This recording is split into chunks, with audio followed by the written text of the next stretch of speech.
बिस्मिल्लाहिर्रहमानिर्रहीम। हज़रत आयशा सिद्दीक़ा रज़ियल्लाहु ताला अन्हा फरमाती हैं कि सरकारे दो आलम सल्लल्लाहु अलैहि वसल्लम ने इरशाद फरमाया, 6 आदमी ऐसे हैं जिन पर मैं लानत भेजता हूँ और अल्लाह ने भी इनको मलून करार दिया है और हर नबी की दुआ कबूल होती है। पहला, किताब अल्लाह में ज़्यादती करने वाला। दूसरा, तकदीर इलाही को जुटलाने वाला। तीसरा, वो आदमी जो ज़बरदस्ती गलबा पाने की बिना पर ऐसे आदमी को मुअज़्ज़ज़ बनाए जिसको अल्लाह ने जलील कर, और इस आदमी को जलील कर जिसको अल्लाह ताला ने इज़्ज़त व अज़मत की दौलत से नवाज रखा हो। चौथा, वो आदमी जो हुदूद अल्लाह से तजावज़ करके इस चीज़ को हलाल जाने जिसे अल्लाह ने हराम किया हो। पाँचवां, वो जो मेरी औलाद से वो चीज़ कत्ल हलाल जाने जो अल्लाह ने हराम की है। और छठा, वो आदमी जो मेरी सुन्नत को छोड़ दे।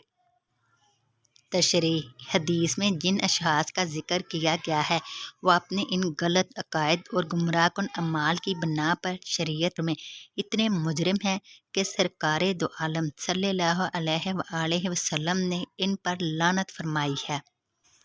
और न सिर्फ ये कि दरबारे रसालत से इन पर फटकार बरसाई गई है, बल्कि वो बारगाह अल-वहियत से भी रंदा दरगाह कर दिए गए।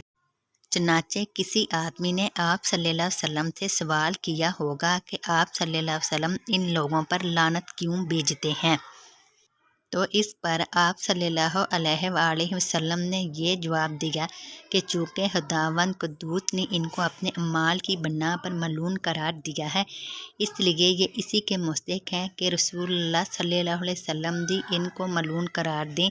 और ज़ाहिर है नबी के लिसान मुक़द्दस से निकली हुई हर दुआ और हर बद्दुआ बाबे कबूलियत तक पहुँच कर रहती, इसलिए जिस पर सरकारे दो आलम सल्लल्लाहु अलैहि वसल्लम लानत भेजे इसकी दुनिया भी बर्बाद हो गई और दीन में तबाह हो जाएगा। इसी तरफ कल नबी यजाब कहकर इशारा फरमाया गया है। वैसे तो इस हदीस में जिस तरकीब के एतबार से ये जुमला मातरज वाक़या हो रहा है और इसके मकसद लानत में शिद्दत है। पहला आदमी जिसे मलून करार दिया जा रहा है वो कुरान में ज़्यादती करने वाला है।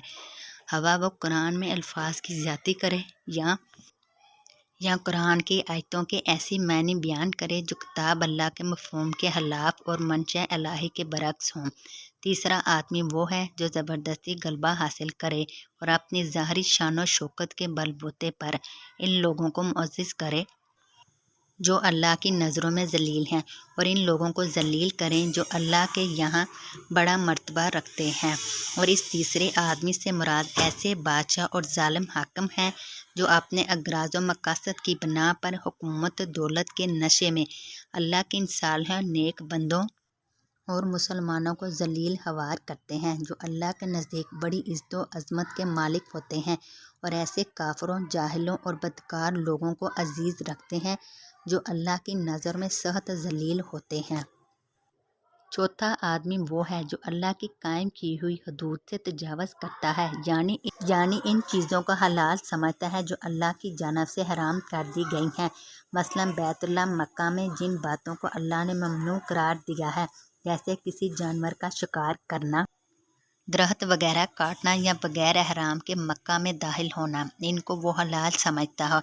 ऐसे ही सरकारे दो आलम सल्लल्लाहु अलैहि वसल्लम की औलाद के बारे में जिन चीज़ों को अल्लाह ने हराम किया है इनको हराम करता हो, यानी रसूल अल्लाह सल्लल्लाहु अलैहि वसल्लम की औलाद की इज़्ज़त व तज़ीम करना ज़रूरी है, लेकिन कोई आदमी ना करने को जायज़ समझे या इनको तकलीफ़ पहुँचाना हराम करार दिया गया है, इनको तकलीफ़ पहुँचाना हलाल जाने, तो इस पर भी लानत फरमाई गई।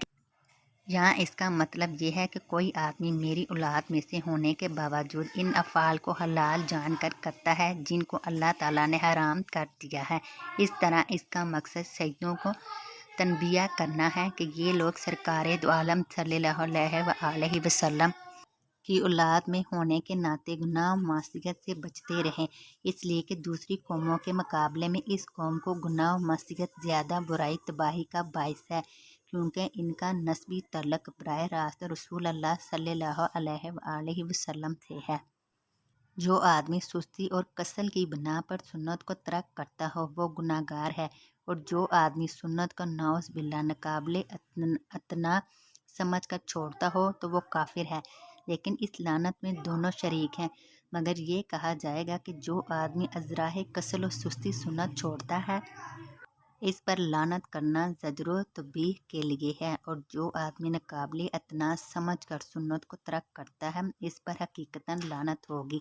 ہاں، اگر کوئی آدمی کسی وجہ سے کسی وقت سنت کو ترک کر دے تو اس پر گناہ نہیں ہوگا، لیکن یہ بھی مناسب نہیں ہے۔ حضرت شاہ محمد اسحاق دہلوی فرماتے ہیں کہ یہ وعید سنت موقدہ کے ترک کرنے پر ہے۔ مشکوٰۃ المصابیح حدیث نمبر 105۔